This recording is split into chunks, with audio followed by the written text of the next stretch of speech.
being yourself. Or should I say, what do people mean when they say, just be yourself? We may have all heard of this phrase many times in our life, in various situations. When you be yourself, everything will be much easier. For public speaking, one piece of advice I was always given was to be myself. Or when you want to go to a social gathering, or when you want to go on a date, on a blind date to meet someone, or make new friends in university, people will say to you that you just have to be yourself, and that everything will just flow naturally when you're yourself. But every time someone used to say this, I always ask myself, what exactly is being myself? Because I didn't really know what being myself really is. And I don't know about you, but understanding myself and knowing who I am is quite difficult. And still to this day, I am trying to understand myself a bit better, with lots of progress throughout the years. So how can we understand ourselves better? I have 3 steps that you can do to potentially help you get to know yourself a bit better. So the first one is know yourself.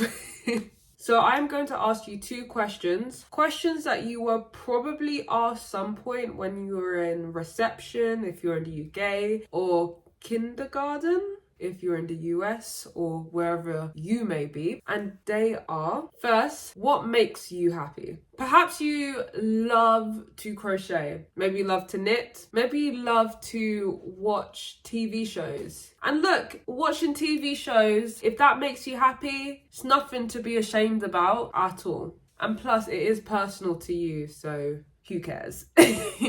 Your hobby doesn't have to be inspiring or intellectual or productive, like reading or journaling. It can be whatever. And then the next question is, what makes you sad?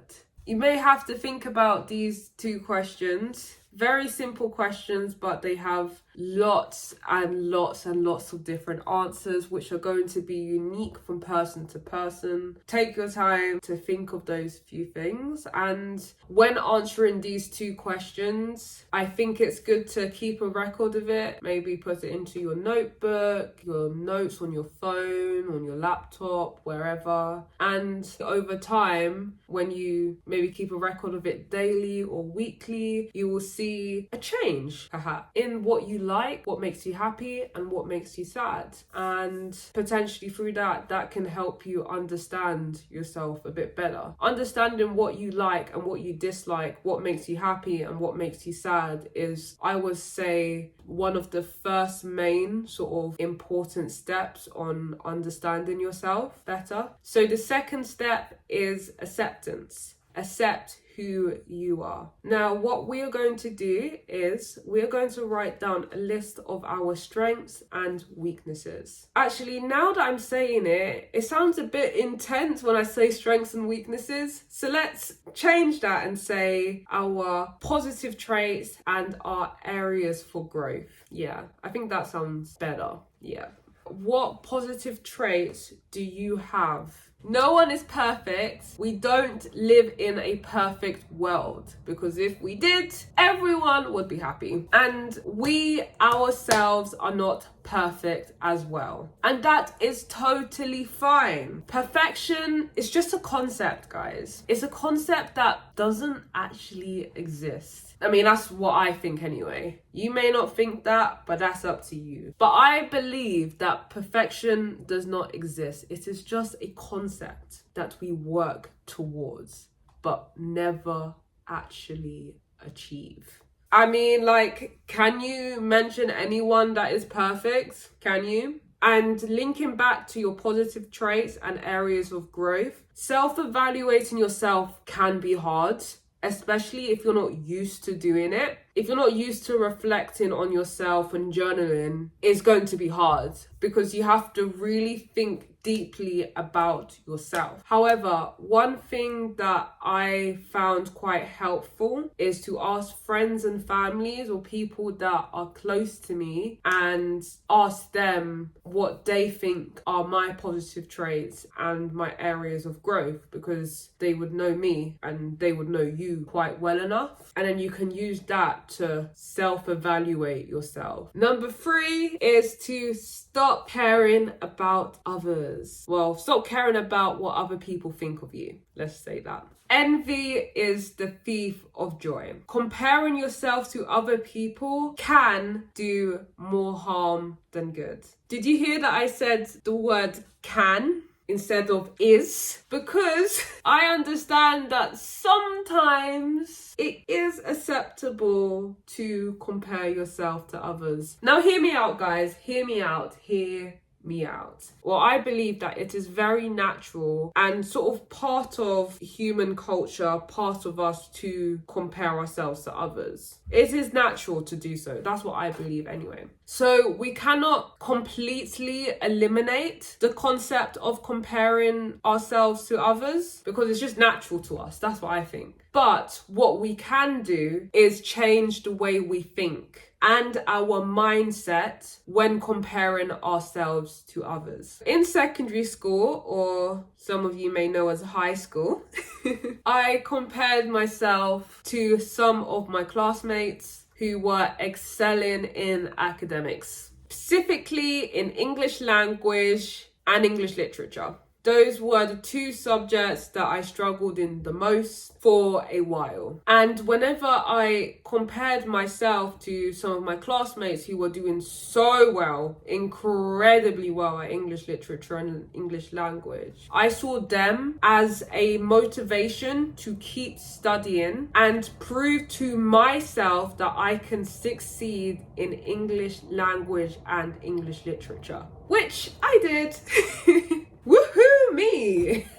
Whenever you compare yourself to others, follow it up with a question. What can I learn from them? Instead of feeling bad about where you are compared to them, see if you can learn a new strategy or approach to help you improve in that area. I also compared myself to some of my university course mates, some of my friends who were incredibly good at public speaking and speaking up in a lecture room in front of 40 or more so people, because I wanted to be like that as well. So I pushed myself to raise my hand and speak up in lectures, seminars and tutorials, and push myself into opportunities where I had to speak in front of people. So essentially what I'm saying is that when you compare yourself to others as a sign to motivate yourself to be better at a particular skill and make you aware of your areas of growth, then that is 100% acceptable. Despite this, it is always good to remember that everyone is different and everyone is on a different and unique journey. So just because someone is doing well in a particular skill does not mean that you are worthless, because you are not. You can appreciate other people's achievements and also acknowledge that you have your own strengths and potential areas to grow. So essentially, you can appreciate other people's achievements and still not knock yourself down for not achieving someone else's achievements. And your journey and path is just as valuable. And you know what? At the end of the day or week, write down one thing that you did that you are proud of, no matter how small or how big it is. And this is so that you can focus on your own journey rather than focusing on others. And live authentically you. If your friends want to go out to the cinema or they want to go clubbing, and let's say you are not particularly interested in it, or you don't really want to go, or you're not too keen on doing that, then it is 100% acceptable and normal to say No. Because if not, then you are not being yourself. You would be changing yourself to please others. Authenticity is the key to being yourself. One thing that I always do is when someone tells me something or asks me something, I always take 1 or 2 minutes to think and tell myself, what do I think? Or is this something that I want to do before giving my answer? As it is so easy to please someone, but when you start to please people, you begin to lose yourself. We want to be ourselves, not lose ourselves. By knowing yourself, accepting who you are, and not letting others dictate your choices, you can live authentically. Remember that this is not something that can be fixed overnight. Getting to know yourself is a process. It is a journey to get to know yourself better. But with patience, you will get there. Thank you, everyone, and have a lovely rest of your day.